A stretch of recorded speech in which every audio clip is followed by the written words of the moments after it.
Mesmo em seu desenvolvimento embrionário, o futuro corpo de um homem não pode ser distinto da formação do réptil ou do pássaro. O que opera a diferenciação da forma é o valor evolutivo, contido no molde perispirítico do ser que toma os fluidos da carne. Assim, pois, ao regressar à esfera mais densa, como acontece a Segismundo, é indispensável recapitular todas as experiências vividas no longo drama de nosso aperfeiçoamento, ainda que seja por dias e horas breves, repetindo em curso rápido as etapas vencidas ou lições adquiridas, estacionando na posição em que devemos prosseguir no aprendizado. Logo depois da forma microscópica da ameba, surgirão no processo fetal de Segismundo sinais da era aquática de nossa evolução e, assim por diante, todos os períodos de transição ou estações de progresso que a criatura já transpôs na jornada incessante do aperfeiçoamento, dentro da qual nos encontramos, agora, na condição de humanidade. A hora ia muito avançada. Sentindo que Alexandre não se demoraria, acerquei-me, ainda uma vez, do quadro de formação fetal. O óvulo fecundado animava-se de profunda vida, evoluindo para a vesícula germinal. O orientador amigo convidou-me à retirada e falou: "Meu trabalho está findo. Entretanto, André, considerando as suas necessidades de valores novos, poderei solicitar aos construtores a aquiescência de sua cooperação fraterna nos serviços protetores, sempre que você conte com oportunidade de vir até aqui." Rejubilei-me, encantado. Efetivamente, não desejava outra coisa. Aquele estudo de embriologia, sob novo prisma, era fascinante e maravilhoso. Enquanto dava expansão à minha alegria íntima, o obsequioso mentor combinava providências, relativas ao meu concurso e aprendizados simultâneos, ouvindo os companheiros.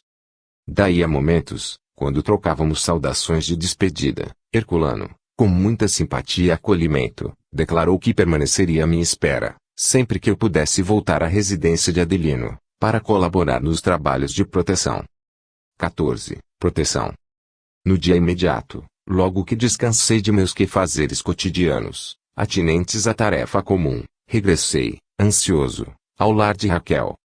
Era noite alta, encontrando ali o amigo fiel de Segismundo e os espíritos construtores, operando na intimidade afetuosa que caracteriza as reuniões das entidades superiores.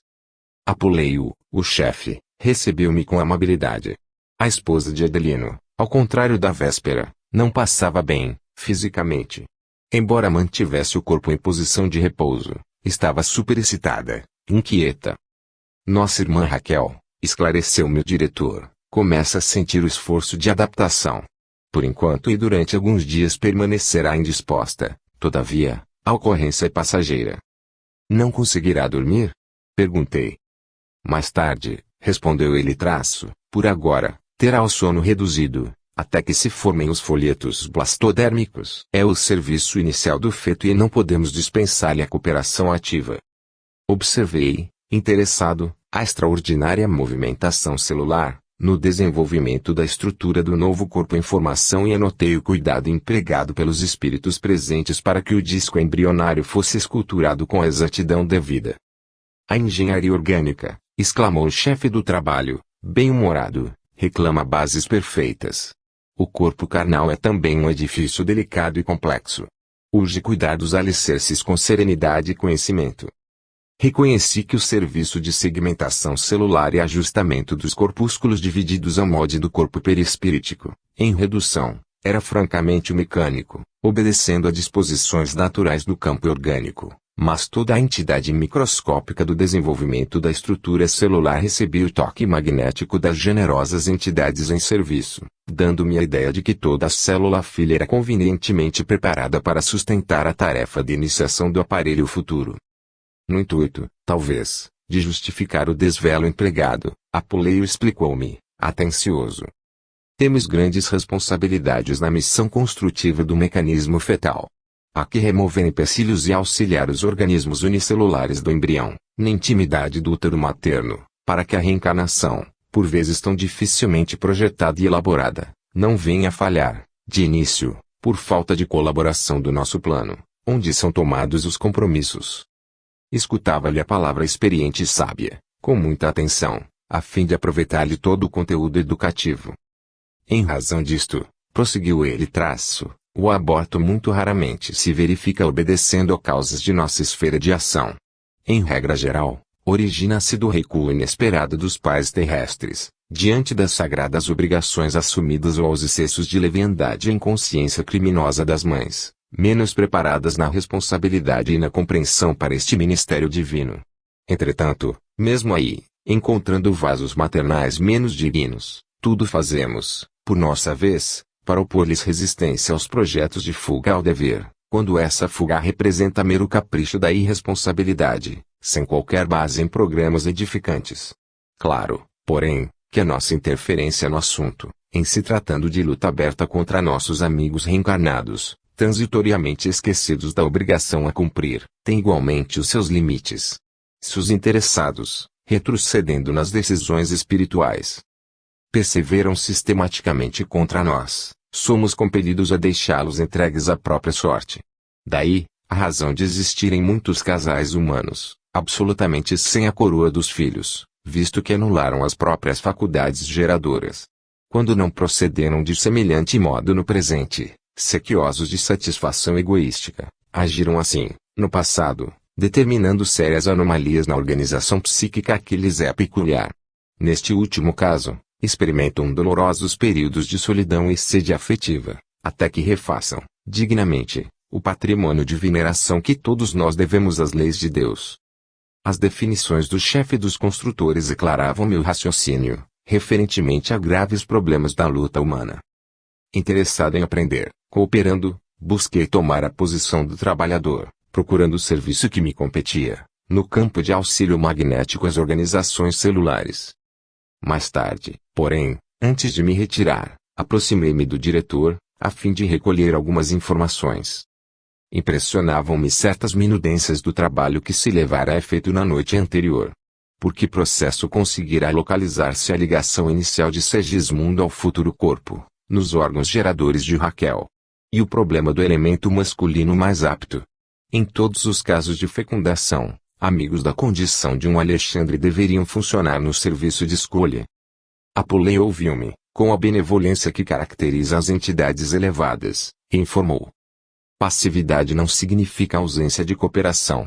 Quando Raquel aceitou a tarefa maternal, fê-lo com decisão e obediência construtiva, ela recebeu Segismundo em seu organismo perispiritual e, mobilizando os poderes naturais de sua mente, situou-lhe o molde vivo na esfera uterina, com a mesma espontaneidade de outros processos orgânicos, superintendidos pela atividade mecânica subconsciente, cujo automatismo traduz a conquista de experiências multimilenárias da alma reencarnada. Para os círculos da mulher é tão fácil a ambientação das forças criativas, como é natural para o homem a manutenção da atitude patriarcal e protetora, enquanto perdura a existência dos laços paternais. Percebendo minha intenção de aproveitar-lhe os informes para pequenino esforço meu, no sentido de escrever para leitores encarnados, Apolei acentuou. Teríamos grandes dificuldades em explicar aos homens terrestres o fenômeno da adaptação das energias criativas no útero materno, nos processos da reencarnação.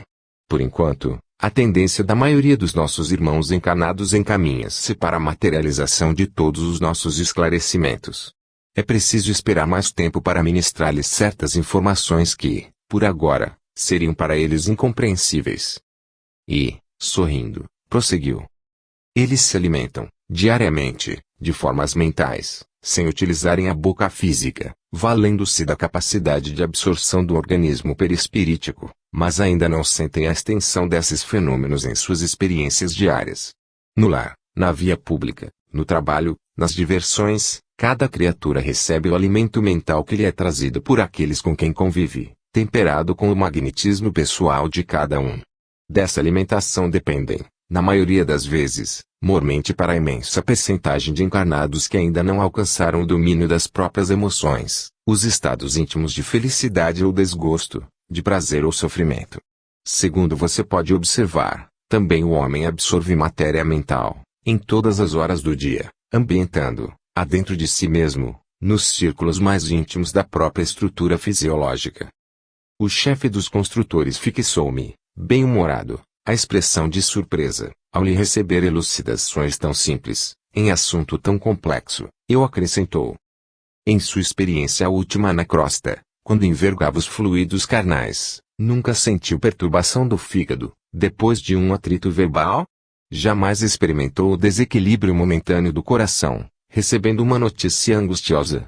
Porque a desarmonia orgânica, se a hora em curso era, muitas vezes, de satisfação e felicidade. É que, em tais momentos, o homem recebe certa quantidade de força mental em seu campo de pensamento, como o fio recebe a carga de eletricidade positiva.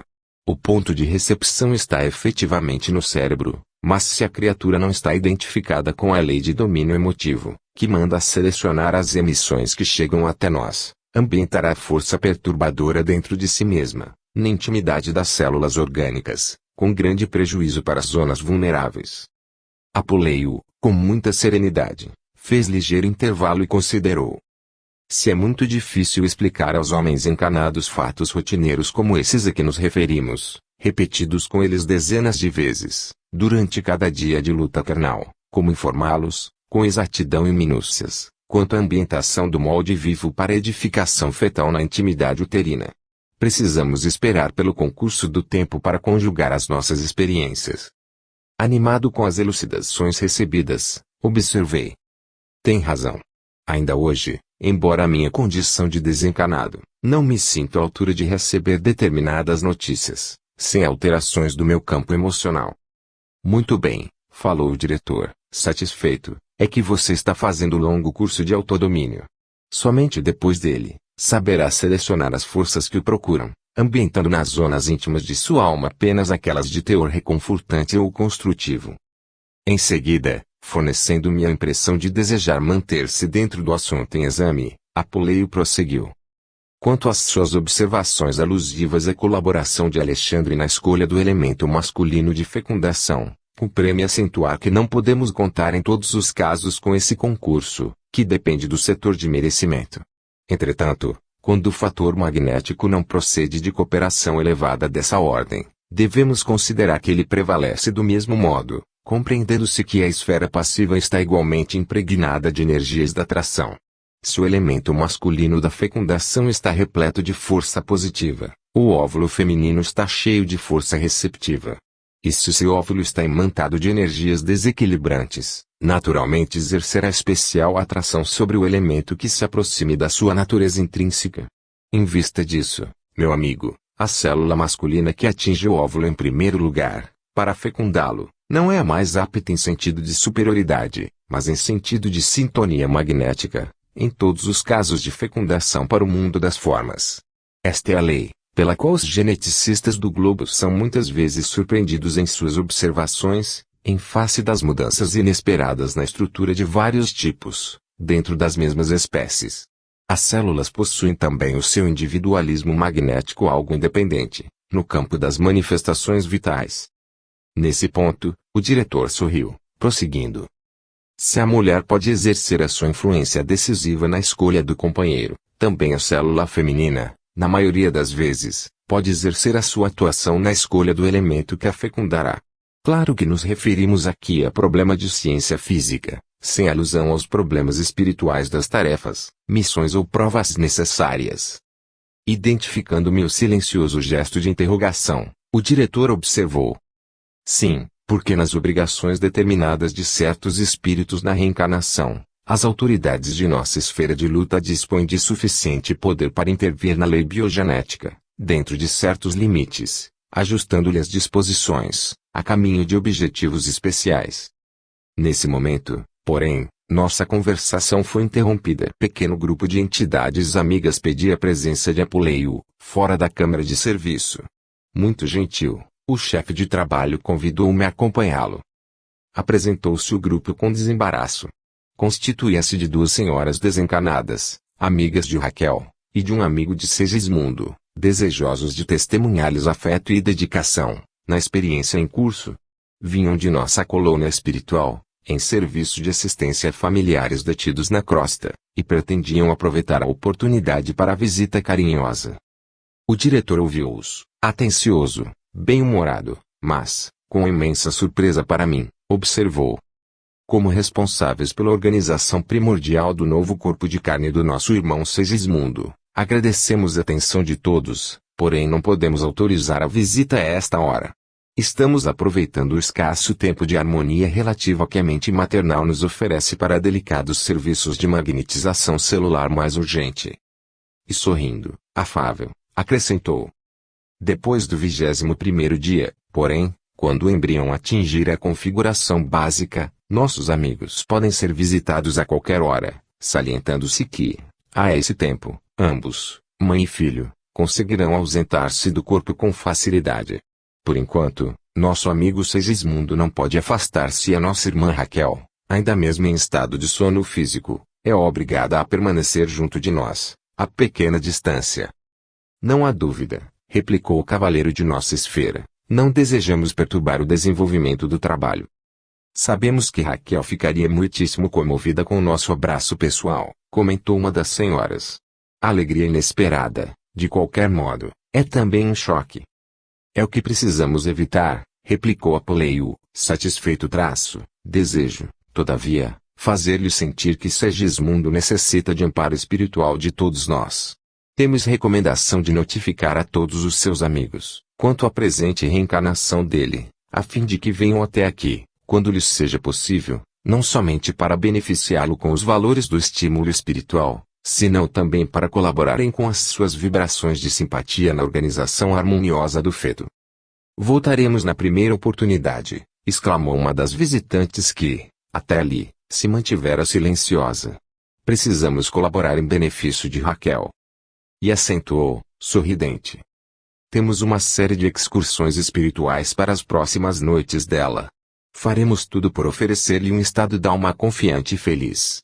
Diversas amigas se encontram avisadas para esse fim. Muito bem, respondeu o diretor, atencioso. Logo após, despediram-se os visitantes, enquanto eu registrava mais uma preciosa lição do plano espiritual. A sós, de novo, Apoleio esclareceu-me, bondoso.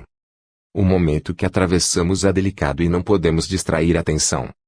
E, noite a noite, penetrei na Câmara de Trabalho Reencarnacionista, aprendendo e cooperando, para melhor conhecer a generosidade dos benfeitores espirituais e a sabedoria de Deus, manifesta em todas as coisas. Depois da vesícula germinal, com a cooperação magnética dos construtores para cada célula, formaram-se os 3 folhetos blastodérmicos, aproveitando-se o molde que Raquel idealizara mentalmente para o futuro filhinho, que foi aplicado sobre o modelo vivo de Segismundo, em processo de nova reencarnação. Reparei que os trabalhos dos técnicos espirituais eram, em tudo, semelhantes aos serviços que acompanhara na sessão de materialização de desencarnados. Tomava-se o concurso do interessado, valia-se da colaboração de Raquel, que, no caso, tomava a função de médium da vida, mobilizavam-se amigos, utilizava a base de recursos magnéticos, requisitava-se o auxílio direto e positivo de Adelino, o futuro pai de Segismundo, como se requeria, na sessão, o concurso do orientador mediúnico sobre as forças passivas da intermediária. O símile era completo, apenas com a diferença de que, nos trabalhos de materialização dos desencarnados, gastavam-se algumas horas de preparação para um ressurgimento incompleto e transitório, ao passo que ali se gastariam 9 meses consecutivos para uma reencarnação tangível da alma, em caráter mais ou menos longo e definitivo. Com o transcurso dos dias, formava-se o novo corpo de Segismundo, célula a célula, dentro de um plano simples e inteligente. Prosseguindo nas observações metódicas, verifiquei que o folheto blastodérmico inferior, obedecendo às disposições do molde vivo, enrolava-se, apresentando os primórdios do tubo intestinal, ao passo que meu folheto superior tomava o mesmo impulso de enrolamento, formando os tubos epidérmico e nervoso. O folheto médio, assumindo feição especialíssima, dava lugar às primeiras manifestações da coluna vertebral, dos músculos e vasos diversos. O tubo intestinal, em certas regiões, começou a dilatar-se, dando origem ao estômago e às alças de várias espécies e revelando, em seguida, determinados movimentos de invaginação, interna e externamente, organizava, aos poucos, as estrias inferiores e superiores, constituídas de pregas, vilosidades e glândulas. O tubo cutâneo começou o serviço de estruturação complicada da pele, ao mesmo tempo em que o tubo nervoso dobrava-se paulatinamente sobre si mesmo, preparando a oficina encefálica. Enquanto isso ocorria, As substâncias do folheto médio transformavam-se de modo surpreendente. E, dia a dia, eram para mim cada vez mais belas as lições que recebia, observando, então, por que disposições maravilhosas segmentam-se o cordão axial em vértebras que abraçam o tubo nervoso na parte superior e o tubo intestinal na zona inferior. O serviço dos espíritos construtores, aliado à dedicação de Herculano, revelava ensinamentos sempre novos. Não seria possível descrever-lhes as minúcias de carinho na construção da nova morada carnal de Segismundo. Trabalhavam com zelo inexcedível, desenvolvendo o vasto sistema de garantia das organizações celulares. Por vezes, nos pródromos da formação dos órgãos mais importantes, detinham-se em oração, suplicando as bênçãos de Jesus para a tarefa iniciada, e observei que, sempre que isso acontecia, brilhantes luzes, procedentes do alto, derramavam-se através da câmara, incentivando-lhes ação. O trabalho assumia características de verdadeira revelação divina. Para fixá-lo em particularidades, seria preciso esquecer a finalidade doutrinária de nossas singelas observações, resvalando para o campo da técnica, propriamente dita, esforço descritivo esse que tem sido objeto de longas considerações dos tratadistas do assunto e que devem servir ao investigador de puras informações de ordem material, nos setores da inteligência. A primeira célula da fecundação estava transformada num verdadeiro mundo de organização ativa e sábia. O embrião revelava-se notavelmente desenvolvido. Na parte anterior, o tubo intestinal dava origem ao esôfago, enquanto que o intestino, com as suas disposições complexas, situava-se na região posterior. Internamente, fizera-se nele perfeito serviço de pregueamento, salientando-se que, na zona interior, se formavam pregas e vilosidades e, na parte exterior, se organizavam saliências que, por sua vez, pouco a pouco se convertiam em glândulas diversas. Prosseguia, Celery, a formação dos vários departamentos cerebrais, a preparação das glândulas sudoríparas e sebáceas, os órgãos autônomos, os vasos sanguíneos, os músculos e ossos. No 20º dia de serviço, Apuleio mostrava-se muito satisfeito. Informou-me de que o trabalho básico estava pronto. Alguns cooperadores poderiam mesmo afastar-se. Para a continuidade da tarefa, bastariam 2 deles, associados ao esforço contínuo de Herculano. Nesse dia, a futura forma física de Segismundo, acomodada no líquido amniótico, proporcionou-me a perfeita impressão de um peixe. Não faltavam, para isto, nem mesmo as reentrâncias branquiais que se revelavam no feto, com exatidão absoluta, falando-nos do serviço de recapitulação em curso e das reminiscências das velhas épocas de nossa passagem pelas correntes marinhas. Na noite do 21º dia, abriu-se a porta magnética da câmara de Raquel à visitação afetiva. Não foram poucos os amigos espirituais que aguardavam o momento feliz. A futura mãezinha, desligada do corpo pela doce influência do sono, sentia-se aliviada e quase ditosa. Apuleio e os companheiros, bem como Herculano, foram cumprimentados com alegria e emoção. Alguns amigos de Adelino haviam chegado, igualmente, no propósito de felicitá-lo e de prestar-lhe o concurso possível. Notei que Segismundo fora igualmente aliviado. Os fios tenuíssimos que ligam os encarnados ao aparelho físico, quando em estado de temporária libertação, prendiam-no também a organização fetal. À medida que Raquel se afastava, também ele podia afastar-se, não lhe sendo, porém, possível abandonar a companhia maternal. Raquel asilava-o nos braços carinhosos, enquanto sorria, ali conosco, fora do campo material mais denso. Reconheci que a trégua se verificara para todos, com exceção de Herculano, que não arredou da câmara, mantendo-se vigilante. Os construtores, de modo geral, estabeleceram uma grande pausa no serviço e, enquanto os amigos de Adelino conduziam planos diferentes, para certas informações que lhe eram necessárias, acompanhei o grupo que formava com Raquel e meu filhinho uma assembleia de esperança e alegria. Muitas afeições reunidas conduziam-nos, ambos, a extenso jardim da própria crosta e, no momento em que o sol anunciava, de longe, o seu reaparecimento no hemisfério, oramos em conjunto, louvando a bondade de Deus, que nos enchera de bênçãos o caminho evolutivo. Em seguida, reparei que muitos amigos desencarnados, ali presentes, compunham tônicos e bálsamos reconfortadores com as emanações das plantas e das flores, derramando-os sobre Raquel e o filhinho, fortificando-os para a luta. Era belo comprovar-lhes o carinho fraternal naquelas demonstrações de devotamento e ternura. Aprendia, extasiado, mais uma lição, na esfera espiritual.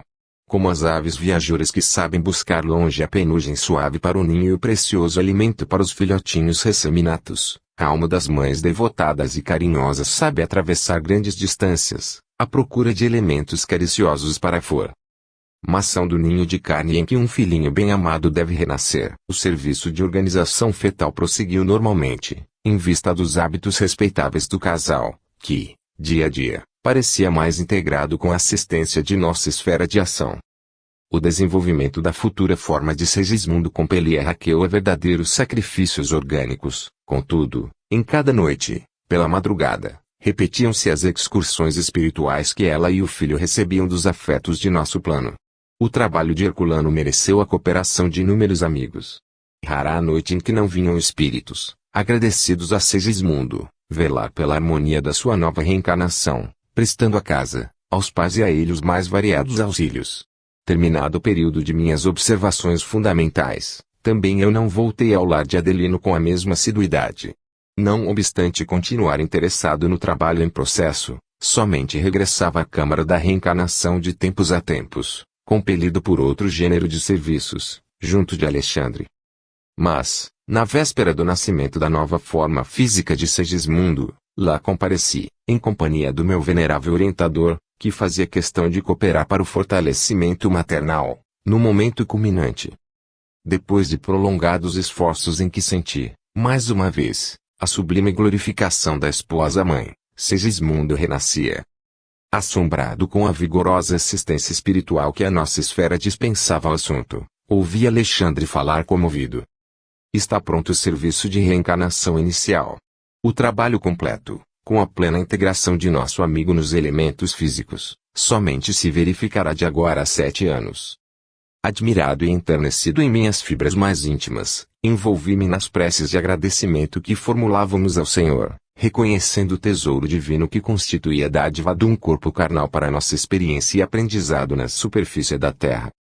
15. Fracasso. Verificando meu aproveitamento no caso de Segismundo, Alexandre, sempre gentil, ao despedir-se dos construtores, dirigiu-se ao diretor deles, asseverando: agradeço a você, Apuleio, quanto fez por André nestes últimos dias. Nosso companheiro não esquecerá o seu concurso amável. O diretor sorriu, disse-me palavra de encorajamento e, quando se dispunha a sair, em definitivo, meu orientador lhe observou: nosso amigo, porém, necessita consolidar os ensinamentos recebidos. André acompanhou um caso normal de reencarnação, no qual um esposo honesto cedeu, inicialmente, aos nossos rogos para que Segismundo renascesse com a serenidade imprescindível.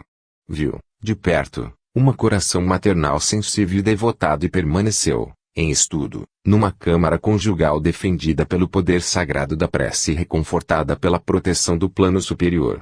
Entretanto, seria justo observar-se algum processo diferente, dos que existem por aí a centenas, em que somos defrontados por obstáculos de toda espécie. Ficaria, desse modo, habilitado a conhecer a extensão e complexidade de nosso esforço em defender companheiros imprevidentes, que menosprezam a responsabilidade moral, fugindo aos compromissos.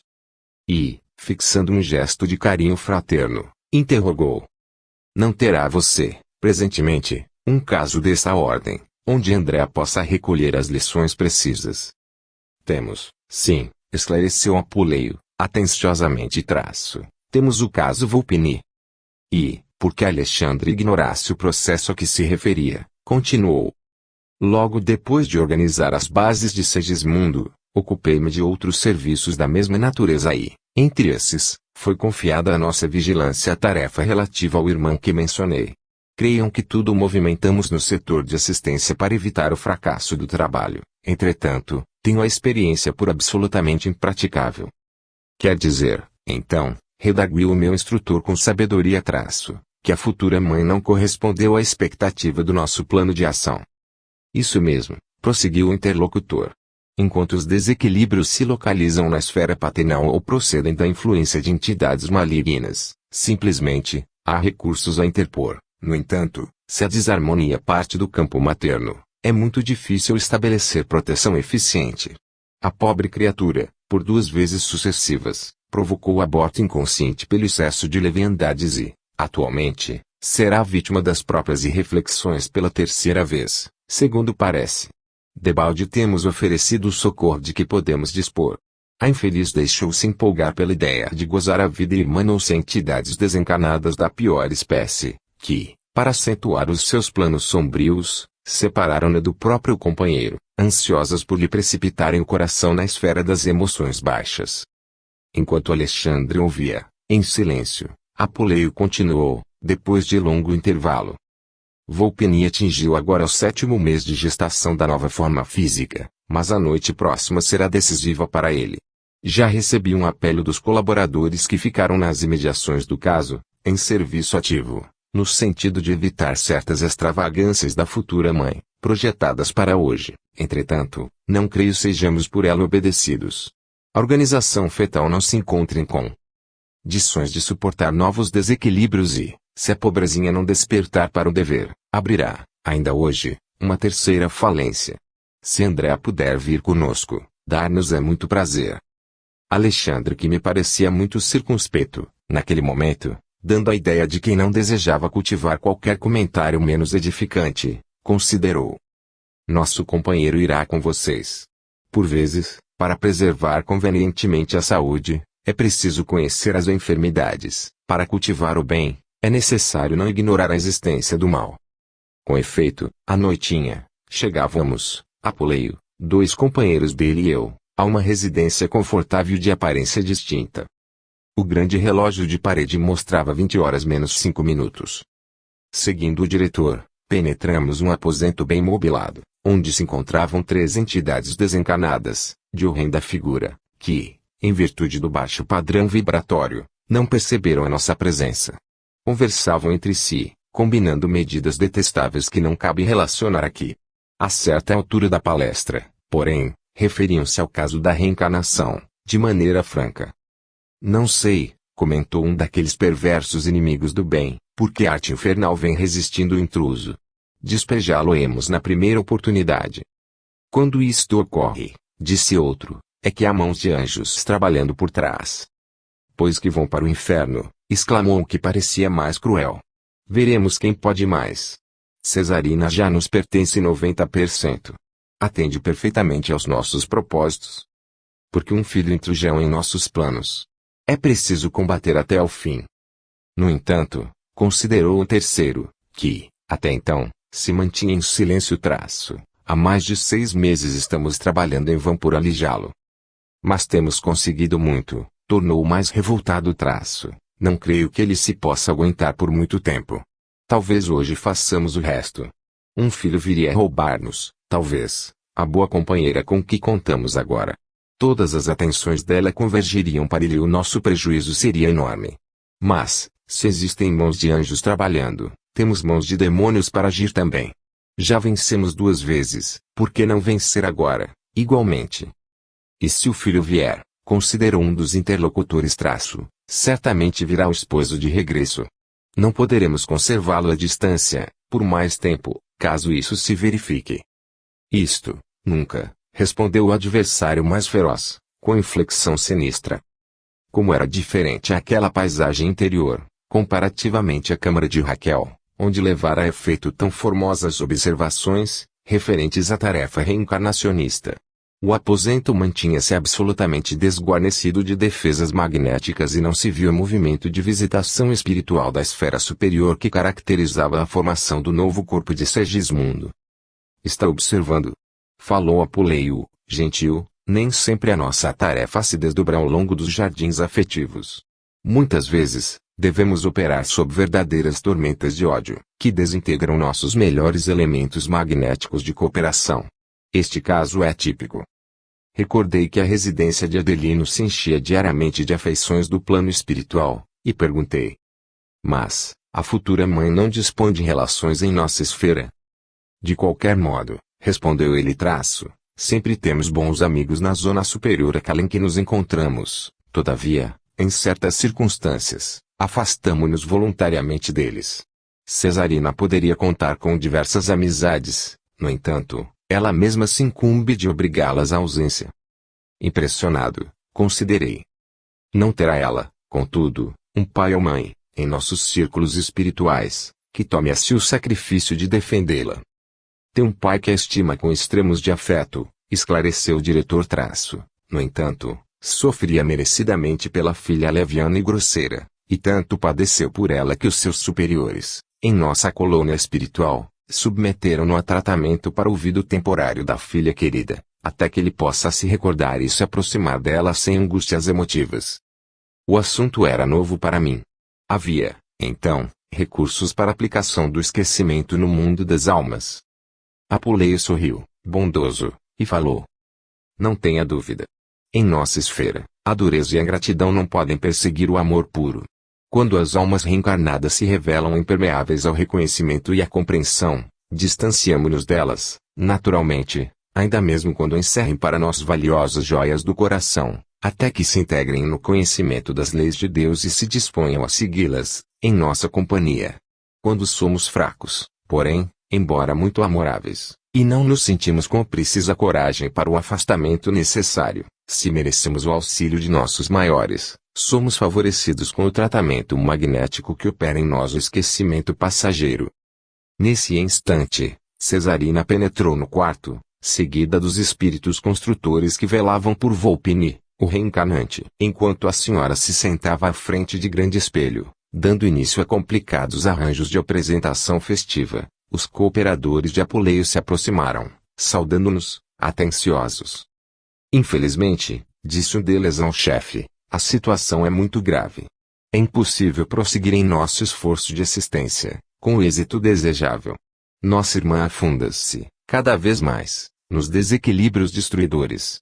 Unindo-se voluntariamente, indicou as entidades viciosas que a cercavam, a estes adversários infelizes, entrega-se, agora, a prazeres e abusos de toda a sorte. Seus desvios sexuais, nos últimos dias, têm sido lastimáveis, e enorme é a quantidade de alcoólicos, aparentemente inofensivos, de que tem feito consumo sistemático. Aliados semelhantes distúrbios às vibrações desordenadas do plano mental, vemos que a posição de Volpini é insustentável, não obstante nossos melhores esforços de socorro. Apuleio ouviu as graves notificações em silêncio e observou em seguida. Já sei o que se projeta para esta noite. Sim, considerou o interlocutor traço, apelamos para sua autoridade, porque a organização fetal não poderá resistir a uma nova investida. O diretor convidou-me a examinar a gestante. Ao lado dela, permaneciam as entidades inferiores a que me referi, que demonstravam absoluta ignorância de nossa presença. Cesarina, com excessivo cuidado das mulheres demasiadamente vaidosas e inscientes da responsabilidade moral, utilizava certos recursos para disfarçar o aspecto da gravidez adiantada, deixando-o adivinhar que se preparava com esmero para uma noitada de fortes emoções. Fixei minha atenção no feto, auxiliado pelo chefe dos construtores, mas não pude esconder minha surpresa e compaixão. O caso Volpini era muito diferente do processo de reencarnação verificado em casa de Raquel. A forma física embrionária demonstrava mancha violácea, revelando dilacerações. Pequeninos monstros, somente perceptíveis ao nosso olhar, nadavam no líquido amniótico, invadindo o cordão umbilical e apropriando-se da maior parte do delicado alimento reservado ao corpo em formação. Toda a placenta era assediada por eles, provocando-me terrível impressão. Percebi, pela intensa normalidade dos órgãos geradores, que o aborto não poderia demorar-se. Apuleio, igualmente, endereçando-me expressivo gesto com a cabeça, acusava forte preocupação. Abandonou subitamente o exame e falou-nos. Se a infeliz obcecada pelos prazeres criminosos não se detiver, nesta noite, a organização fetal será expelida até amanhã. Depois de pensar alguns momentos, salientou. Tentarei o derradeiro recurso. Apuleio dirigiu-se ao interior doméstico e voltou, seguido de uma senhora idosa. Esta, disse-me ele, indicando-a, é a dona da casa e velha amiga de Cesarina, suscetível de receber-nos a influenciação. Aproveitar-lhe-ei o concurso para que a nossa desventurada irmã, de futuro, não possa dizer que lhe faltou assistência e conselho adequado. Num gesto de bondade, já observado por mim em diversos superiores do nosso plano, colocou a destra sobre a fronte da recém-chegada, que se acercou de Cesarina com muita ternura e falou: Minha amiga, estou receosa por você. Não vá. Desconfie de certas amizades, pouco dignas. Seu estado, Cesarina, é melindroso. Por que se ceder? Uma festa de aniversário, em pleno bar, não pode servir às suas necessidades presentes. Abriguei você, em nossa residência, como se o fizesse a uma filha e devo estar vigilante.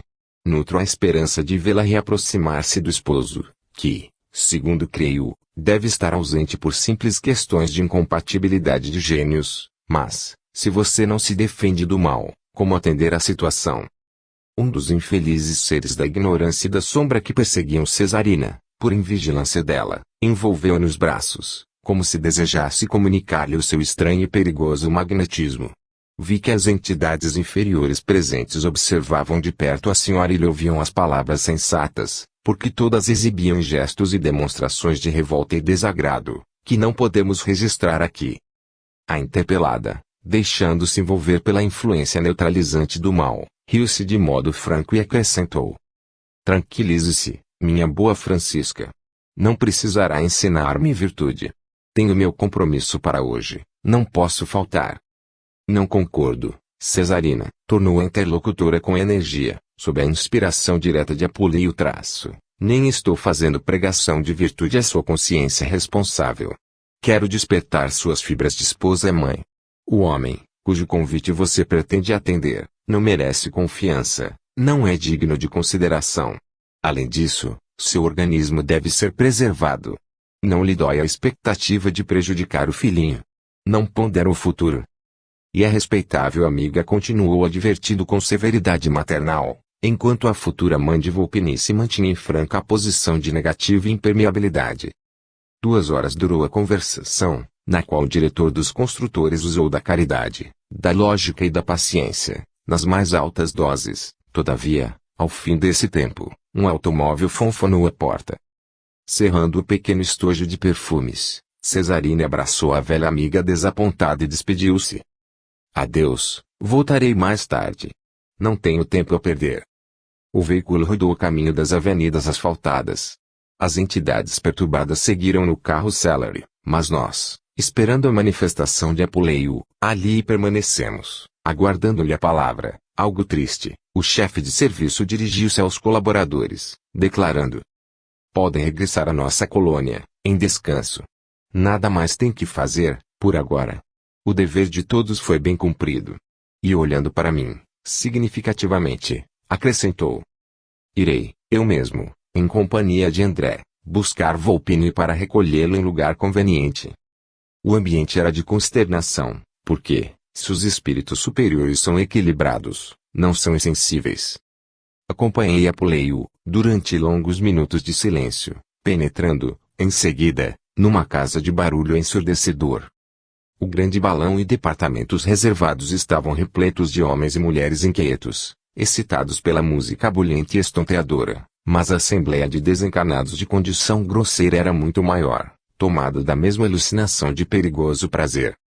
Mantenha-se em defensiva, advertiu-me o diretor traço. São poucos os desencarnados, com reduzido tempo de experiência, que podem penetrar ambientes como este, para serviços de proteção.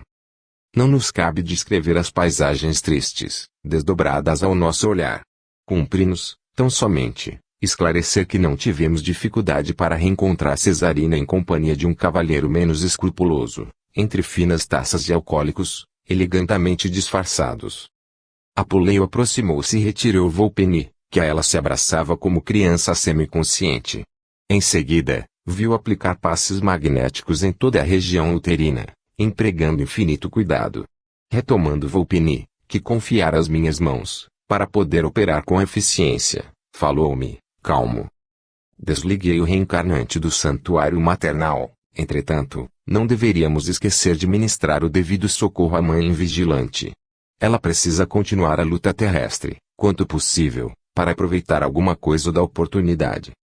Retiramo-nos conduzindo o companheiro, prematuramente desligado, a uma organização socorrista, mas, depois de atender a todos os deveres que me competiam, desejei, na qualidade de médico, observar o que se passava com a pobre mulher, fracassada em sua missão sublime. Nas primeiras horas da manhã, dirigi-me à residência que visitáramos na véspera. Com grande surpresa, porém, verifiquei que Cesarina não se encontrava em casa. Não se passaram muitos minutos e uma vizinha interpelava a senhora que a Poleo influenciara, perguntando-lhe o que eu desejaria saber. Cesarina, explicou matrona, preocupada, na manhã de hoje foi recolhida a uma casa de saúde, em estado grave. No decorrer da rápida conversação, recolhi as informações necessárias, relativamente ao endereço, e procurei visitar, incontinenti, a infeliz criatura que deixáramos na festa elegante da Vespe. Fortemente impressionado, vim a saber que Cesarina, em gravíssimas condições, acabava de dar à luz uma criança morta. 16. Incorporação. Prosseguindo em meus estudos sobre os fenômenos mediúnicos de variada expressão, sempre que meus serviços habituais me permitiam, regressava à crosta, aprendendo e cooperando no grupo em que Alexandre funcionava na qualidade de orientador. Minha frequência, porém, em virtude das obrigações por mim assumidas em nossa colônia espiritual, não podia ser assídua, razão porque procurava aproveitar as mínimas oportunidades a fim de enriquecer as minhas experiências. Numa das reuniões a que compareci, um dos cooperadores de nossa esfera aproximou-se do compassivo instrutor e pediu, humilde. Nossos companheiros encarnados, em solicitações sucessivas, insistem pela vinda do irmão Dionísio Fernandes, atualmente recolhido, como sabeis, numa organização de socorro. Alegam que a família se encontra inconsolável, que haveria conveniência na visita dele e que seria interessante ouvir um antigo companheiro de lutas doutrinárias. Enquanto Alexandre ouvia em silêncio, o simpático colaborador prosseguiu, depois de ligeira pausa. Estimaríamos receber a devida autorização para trazê-lo. Poderia incorporar-se na organização mediúnica de nossa irmã Otávia e fazer-se ouvir, de algum modo, diante dos amigos e familiares. O mentor pensou durante alguns momentos e redarguiu.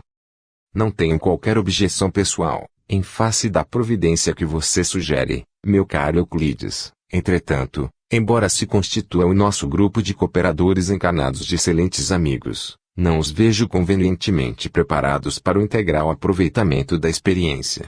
Sobra em quase todos eles, na investigação e no raciocínio, o que lhes falta em sentimento e compreensão. Colocam a pesquisa muito acima do entendimento e, como você sabe, as organizações mediúnicas não são filtros mecânicos. Além disso, Dionísio conta com reduzido tempo em nossa esfera. Ainda não pôde nem mesmo retirar-se do asilo que o acolheu em nosso plano. Adicionemos a esses fatores a intranquilidade da família, pouco observadora da fé viva, a diferença de vibrações da nova esfera a que o nosso amigo procura adaptar-se, presentemente, a profunda emoção dele com essa reaproximação talvez prematura, a instabilidade natural do aparelhamento mediúnico e, possivelmente, concordaremos com a inoportunidade de semelhante medida. Euclides, o interlocutor, advogando o pedido veemente do círculo, não se desencorajou e insistiu. Reconheço que a vossa palavra é sempre ponderada e amiga. Concordo em que não alcançaremos o objetivo desejado, todavia, reitero-vos a solicitação. Ainda mesmo que o fato não ultrapasse a feição de simples experiência.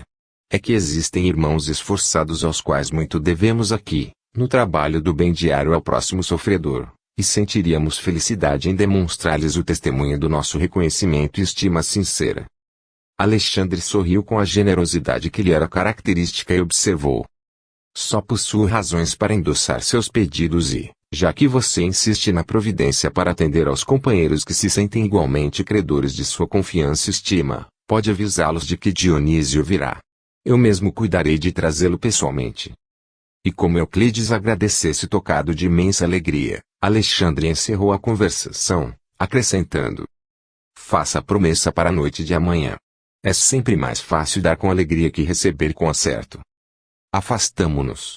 Porque o interrogasse, quanto ao processo fenomênico da incorporação, o benigno instrutor esclareceu de boa vontade. Mediunicamente falando, as medidas são as mesmas adotadas nos casos de psicografia comum, acrescentando-se, porém, que necessitaremos proteger, com especial carinho, o centro da linguagem na zona motora, fazendo refletir nosso auxílio magnético sobre todos os músculos da fala, localizados ao longo da boca, da garganta, laringe, tórax e abdômen.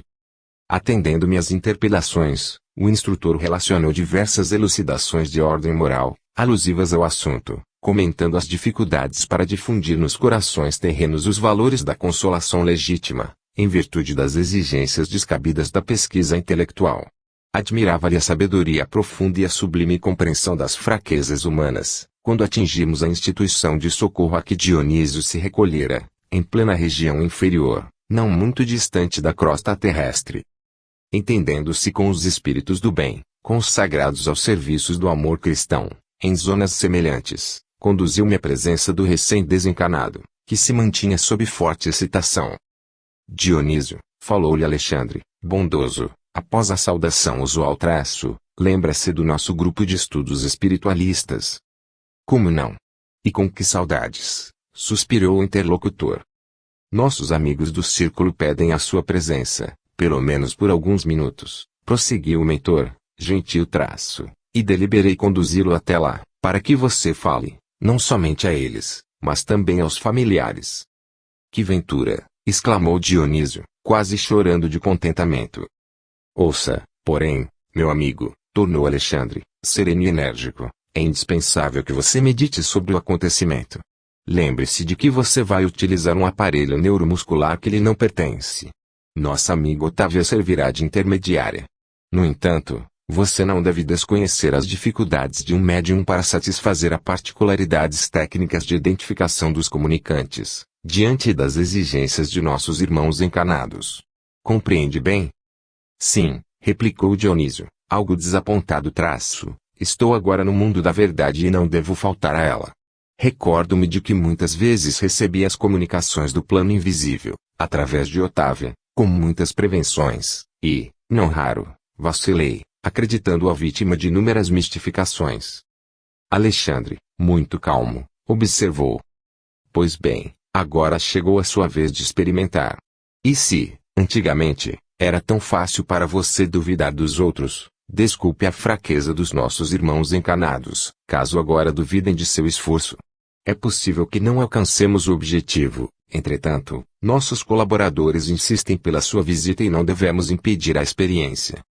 Antes que Dionísio se internasse em novas considerações, o interlocutor rematou. Concentre-se, com atenção, sobre o assunto, peça a luz divina em suas orações e espere-me.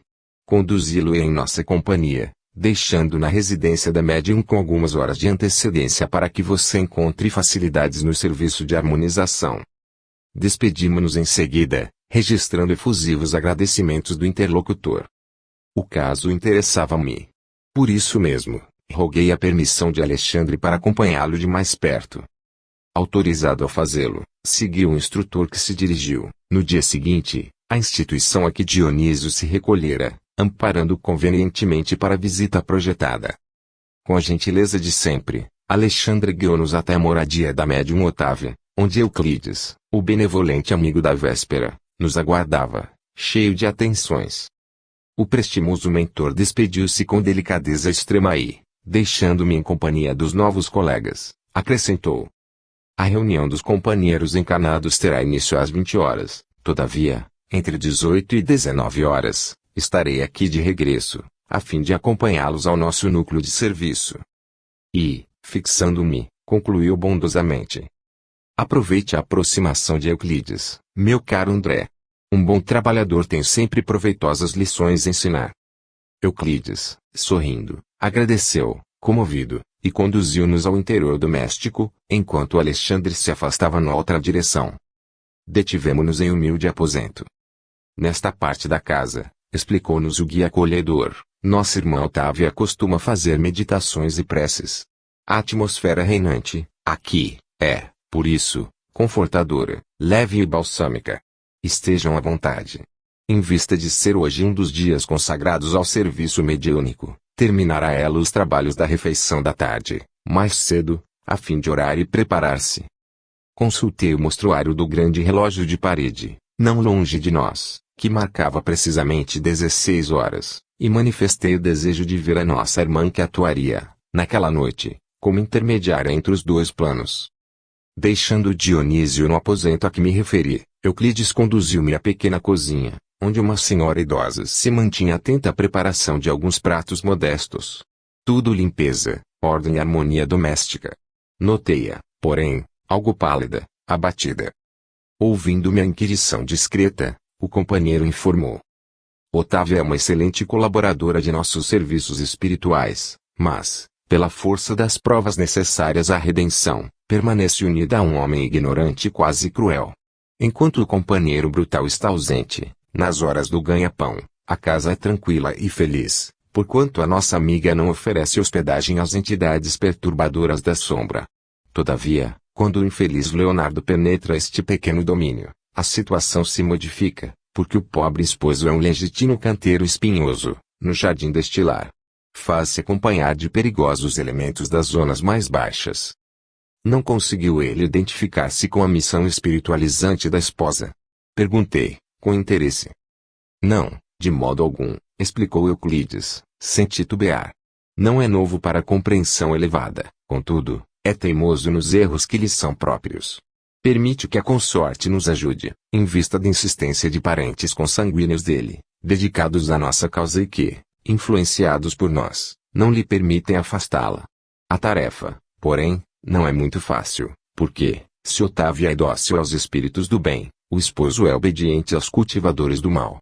Basta, às vezes, traçarmos um programa construtivo com a colaboração dela, para que Leonardo, cedendo aos portadores da treva, nos perturbe a ação, criando-nos graves dificuldades. Percebendo que o abatimento da médium não me passava despercebido, Euclides acrescentou: Tão logo prometi ontem, alegremente, a vinda de Dionísio, desejoso de incentivar o bom ânimo dos amigos encarnados, contando com o concurso mediúnico de nossa irmã, piorou a situação psíquica do esposo imprevidente. Leonardo amanheceu hoje mais nervoso que de costume, embebedou-se pouco antes do almoço, insultou a companheira humilde e chegaram mesmo a infligir-lhe tormentos físicos. Assustada, a bondosa senhora sofreu tremendo choque nervoso que lhe atingiu o fígado, encontrando-se, no momento, sob forte perturbação gastrointestinal. Por isso, a alimentação dela foi muito deficiente durante o dia e não tem podido manter a harmonia precisa da mente para atender, com exatidão, aos nossos propósitos. Já trouxe diversos recursos de assistência, inclusive a cooperação magnética de competentes enfermeiros espirituais, para levantar-lhe o padrão das energias necessárias, e só por isto é que a pobrezinha ainda não tombou a camada, embora se encontre bastante enfraquecida, apesar de todos os socorros. Algo desapontado, Euclides considerou, após curto silêncio. Como sabe, a harmonia não é realização que se improvise, e se nós, os desencarnados devotados ao bem, estamos em luta frequente pela nossa iluminação íntima, os médiuns são criaturas humanas, suscetíveis às vicissitudes e aos desequilíbrios da esfera carnal. Oh, exclamei, fixando a pobre mulher, não teremos alguém que a substitua. Ela está quase cambaleante. Todos os serviços exigem preparo, treinamento, observou meu interlocutor, sensatamente, e não poderemos trazer alguém que faça as vezes de Otávia, num instante para outro. Não supõe que ela deveria ser feliz para ser mais útil? Indaguei. Quem sabe? Respondeu Euclides, com intenção. A mediunidade ativa e missionária não é incompatível com o bem-estar e, a rigor, todas as pessoas que gozam de relativo conforto material, poderiam disputar excelentes oportunidades de serviço em seus quadros de trabalho e edificação. Entretanto, as almas encarnadas, quando favorecidas pela tranquilidade natural da existência física, se mantêm na região de serviço comum que lhes é própria às necessidades individuais e, como cumprimento do dever com exatidão já representa grande esforço, raramente ultrapassam a fronteira das obrigações legítimas, em busca do campo divino da renunciação. A luta intensiva, porém, dilata as aspirações íntimas. O sofrimento, quando aceito à luz da fé viva, é uma fonte criadora de asas espirituais. A essa altura dos esclarecimentos fraternos, o companheiro sorriu e observou. Formulando semelhantes considerações, não queremos dizer que a mediunidade construtiva deva ser apanágio dos corações algemados à dor. Isto não. As missões da espiritualidade superior pertencem a todas as criaturas de boa vontade. Apenas expressamos a nossa convicção de que almas existem, fervorosas no ideal do bem e da verdade, que se valem dos obstáculos para melhor escalarem o monte da redenção divina. A dona da casa terminara a tarefa de aprontar o jantar humilde e, Antes que o esposo voltasse ao lar, dirigiu-se ao quarto íntimo, em que, conforme a notificação de Euclides, costumava fazer as suas preces preparatórias. Penetramos o aposento em sua companhia. Euclides acomodou Dionísio ao lado dela